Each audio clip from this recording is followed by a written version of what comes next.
अस्सलामुअलैकुम जी, क्या हाल चाल है। उम्मीद है मेरी तमाम बहनें ठीक होंगी। आज मैं जो नावल पढ़ने जा रही हूँ उसका नाम है दूरी का तलस्सुम। चलें जी, पढ़ना स्टार्ट करती हूँ। बस मैंने कह दिया है और मैंने भी कह दिया है, जो तुम चाहते हो वो नहीं हो सकता। गज़ब खुदा का, माँ के सामने ज़बान चलाता है। लेकिन अम्मी यार, इसमें बुराई क्या है? इसमें कोई बुराई नहीं मियाँ, बुराइयाँ हम में हैं। हम इसके फैशनों के खर्चे पूरे नहीं कर सकते। तुम्हारा बाप मिनिस्टर नहीं है और ना तुम किसी सल्तनत के शहजादे हो। हमें अपने जैसी ही लड़की चाहिए। हाँ तो अम्मी, इसका बाप कौन सा मिलॉनर है? हमारे जैसे ही सीधे साधे लोग हैं, नौकरी पेशा। और फिर अम्मी जान, वो खूबसूरत भी तो कितनी है ना। बिलाल ने जज़ब के आलम में कहते हुए माँ के हाथ पकड़े। अगर तुम्हारे अब्बू सुन लेना तुम्हारी बातें, तौबा है आजकल की औलाद। और हमारे खानदान में एक से बढ़कर एक लड़की मौजूद, पढ़ी लिखी, खूबसूरत, सादा और हयादार। ज़किया बेगम ने आखिरी अल्फाज पर जोर देकर कहा। तो वो भी तो हमारे खानदान की ही है ना अम्मी, आप ख्वामोहा जिद कर रही हैं। तुम नहीं समझोगे बिलाल, मैं तुम्हारे ही भले की बात कर रही हूँ। तुम सिर्फ इसकी ज़ाहिरी खूबसूरती से मुतासर हुए हो, वरना तुम सही से इसे कुछ जानते तक नहीं हो। इसके अदात व एतबार का कुछ इल्म नहीं है तुम्हें, और ये ज़ाहिरी हुस्न वक्ती होता है। वक्त गुजरने के साथ साथ कशिश खो देता है, और आजकल तो खूबसूरत लगना तो कोई मुश्किल काम नहीं। सब मेकअप और मसनूई तरीकों का कमाल होता है। असल खूबसूरती तो बेटा दिल के अंदर होती है, बातन की खूबसूरती। ज़किया बेगम 21वीं सदी के नौजवान की ये बात समझा रही थी, जो दिल ही दिल में इनकी बातों पर हंस रहा था। मुझे नहीं पता, मैं शादी करूंगा तो सिर्फ ईशा से। और तुम भी कान खोल कर सुन लो साहबजादे, तुम्हारी शादी होगी तो सिर्फ अरूसा से। अम्मी जान, मेरी प्यारी अम्मी जान, प्लीज़ आहर, आप मेरी बात क्यों नहीं मान लेती? बिलाल अब बाकायदा मिन्नतों पर उतर आया था। आपको तो खुश होना चाहिए, आपके खानदान से लड़की पसंद की है मैंने, और आपकी और पुप्पो की तो सारी ज़िंदगी सर्द जंग रही है, और अब आपने रुसा को मेरे लिए पसंद कर लिया है। मुझे कोई खुशी नहीं है। लड़की तुम्हारे मामू खाला की भी होती तो ठीक था। मेरे चचा की बेटी की बेटी। पहले चचा जान समीना चाची के हाथों पिसते रहे, और फिर बेटियों के चर्चे, और अब फरहत ने तो एजाज मियाँ की सारी जायदाद अय्याशियों में उड़ा दी। बाकी बेटियों का भी यही हाल है। हमें घर बसाने वाली चाहिए, हम ना कोई इसे सजा कर रखना है घर में। अम्मी, आप ना जाने कौन से ज़माने की कहानियाँ सुना रही हैं, लेकिन मैं आपको बता रहा हूँ कि अगर बस करो, बातों में पता ही नहीं चला नमाज का वक्त निकल रहा है। ज़किया बेगम ने जैसे बिलाल की बात सुनी ही नहीं और उठकर जाने लगी। बिलाल की नौकरी लगते ही इसकी बहन और अम्मी को शादी की फिक्र शुरू हो गई थी। वो इंजीनियर था और एक प्राइवेट कंपनी में जॉब करता था। बड़ी दोनों बहनें शादीशुदा थी और बिलाल दो बहनों का इकलौता भाई। सब घर वालों की मुतफ़क्का राय थी कि बिलाल के लिए इसके फूफीज़ाद अरूसा का रिश्ता मांगा जाए। अभी बराह रास्त इनसे बात ना हुई थी, बिलाल को ईशा नजर आ गई। खानदान में होने वाली किसी की शादी की तकरीब में से ईशा को देख लिया। दूर से पड़ने वाली एक नज़र में इस पर फिदा हो गया था। इसकी नीली आंखें, गोरी रंगत, कांधों पर फैले सीधे गोल्डन ब्राउन बाल, फैशनेबल ड्रेस। बिलाल को ये सब कुछ बहुत अच्छा लगा था, और इसके बाद इसकी एक ही तकरार थी कि वो रुसा से नहीं बल्कि ईशा से शादी करेगा।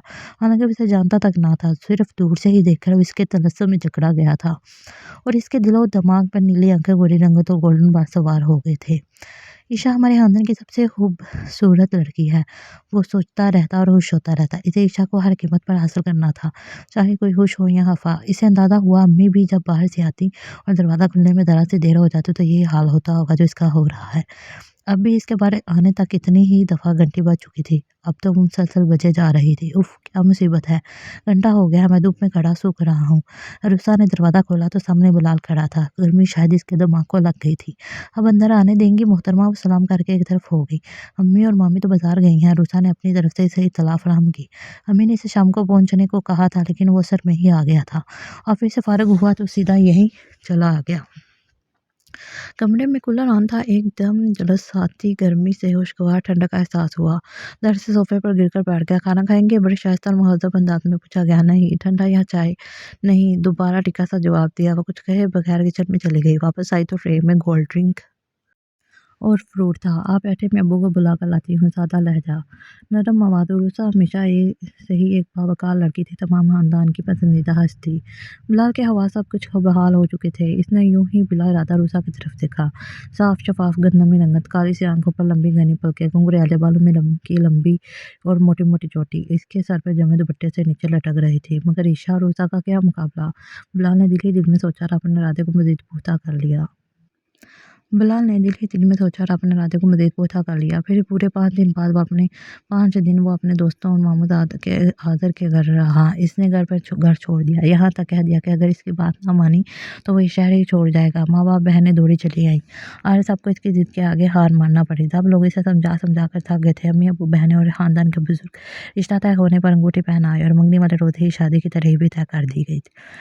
दावत पर अपने ससुराल गया था, अभी दूर से ही ईशा की एक झलक दिखाई दी। इसके साथ का तस्वर ही इतना जोरावर था कि वो सब कुछ भुला बैठा था। अम्मी अब्बू की मोहब्बत, बहनों के अरमान, सब कुछ ईशा को हासिल करने के लिए इसने बहुत पीछे छोड़ दिया था। इन सब दिनों में जो खास बात हुई वो आज़र और अरूसा का रिश्ता तय होना था। और न सिर्फ रिश्ता बल्कि बिलाल और ईशा की शादी से पहले ही इनकी शादी की तारीख भी तय हो गई। फिर इसकी भी शादी हो गई। वो नीली आंखों, गोरी रंगत, गोल्डन बाली वाली ईशा इसके मन की मुराद बनकर इसके आंगन में आ गई। शुरू के कुछ दिन वो हवा में उड़ता रहा, घूमने फिरने भी गए। दावतों का सिलसिला कुछ कम हुआ तो अम्मी को फिक्र हुई कि आज़र और रूसा की शादी की दावत है। बिलाल बहुत खुश नज़र आ रहा था। रूसा हल्के फुल्के मेकअप, मैचिंग ज्वेलरी में बहुत प्यारी लग रही थी।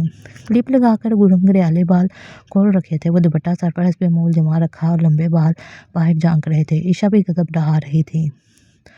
दुपट्टा बड़ी लापरवाही से गले में एक तरफ झूला था। आज पहली दफ़ा बिलाल को इस तरह सब लोगों की मौजूदगी में खानदान के बुजुर्गों के सामने यूं ईशा का गले में दुपट्टा लटका कर फिरना अच्छा नहीं लग रहा था।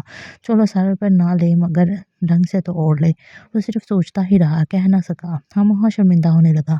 रफ्ता रफ्ता जिंदगी रूटीन पे आ गई। वो सुबह ऑफिस जाता तो अम्मी ही इसके लिए नाश्ता बनाती। ईशा ने एक दिन भी उठना अपनी जिम्मेदारी न समझा। वो अम्मी के सामने नजरें झुकाकर रह जाता। शाम को घर आता तो ईशा तैयार मिलती। आज यहाँ जाना है तो कल वहाँ जाना है। आज बिलाल ने खुद ही ऑफिस से फ़ोन करके कहा था तैयार रहे, आज मामू के घर चलेंगे। कितने दिन हुए हैं आज़र से मिले हुए। इसके बचपन का दोस्त था और कज़न भी। इकट्ठे खेले, फिर स्कूल कॉलेज पढ़ा भी साथ ही। दोनों बहुत अच्छे दोस्त थे। वो घर आया तो हैरान हो गया, तुम तैयार नहीं हुई? मैंने तुम्हें बताया भी था कि मामू की तरफ जाना है। मैं क्या करती बिलाल, तुमने अचानक ही प्रोग्राम बना लिया। आज तो मेरी कहीं की तैयारी नहीं थी, लाइट भी नहीं है। इससे बड़ी सहूलत से तुम कहती थी तो इसमें क्या प्रॉब्लम है? इतनी तैयारी की क्या ज़रूरत है? मामू के घर ही तो जाना है। अलमारी में 10 जोड़े लटके रहते हैं तुम्हारे। आज पार्लर गई थी, वो भी बंद था। और एक मतलब यह है कि मेरे एक आईलेंस में टूट गया है। अचानक ही पता ही नहीं चला, हाथ से गिर गया। वो सोफे पर इसके पास बैठ गई। तो इसका मामू के घर से जाने का क्या ताल्लुक है? ताल्लुक है ना, बस मैं नहीं जा सकती। ईशा ने हाथ धर्मी दिखाई। बिलाल ने गौर से देखा, एक बार दो बार, फिर गौर से। ईशा, तुम्हारी आंखों का रंग कैसे बदल गया? क्या मतलब? ईशा ने हैरानी से बिलाल को देखा। मतलब कि ये तो नीली नहीं है। ओ बिलाल, वो तो इन दोनों में ब्लू कलर के लेंस यूज़ कर रही हूँ इसलिए, वरना मेरी आंखें तो ऐसे ही हैं। बिलाल के सर पर जैसे कोई बम गिरा। और तुम्हारी स्किन, इन इसके पास बैठी ईशा के चेहरे पर नज़र गाड़ ली। हाँ, स्किन मेरी बहुत डल और रफ है। मेरी सब बहनों में से एक मेरी ही स्किन ऐसी है। वो तो मैं बाकायदगी से पार्लर जाती हूँ, क्वालिटी मेकअप इस्तेमाल करती हूँ, इसलिए अच्छी नज़र आती हूँ। आज भी पार्लर गई थी मगर बंद था, इसलिए तो कह रही हूँ मामू के घर चलेंगे। मैं सुबह पार्लर भी हो आऊँगी और लेंस भी ले लूँगी। वैसे मेरे ख्याल से अब कलर चेंज कर लूँ, ग्रीन सूट करेगा। वो उठकर ड्रेसिंग टेबल की तरफ बढ़ गई। ये जाने बगैर के बिलाल की हालत क्या हो रही है। इस वक्त तो जैसे किसी ने गहरी खाई में धक्का दे दिया था। और वो गिरा भी मुंह के बल था। एक तो आज लाइट भी मुसीबत बन गई है। ईशा ने कोफत से हेरा हेर हेयर स्ट्रेटनर्स उठाकर देखा, फिर नीचे रख दिया। तुम्हारे बाल भी तो? बिलाल ने चिड़िया के घोंसले जैसे ईशा के बालों को देखते हुए फिक्रा अधूरा छोड़ा।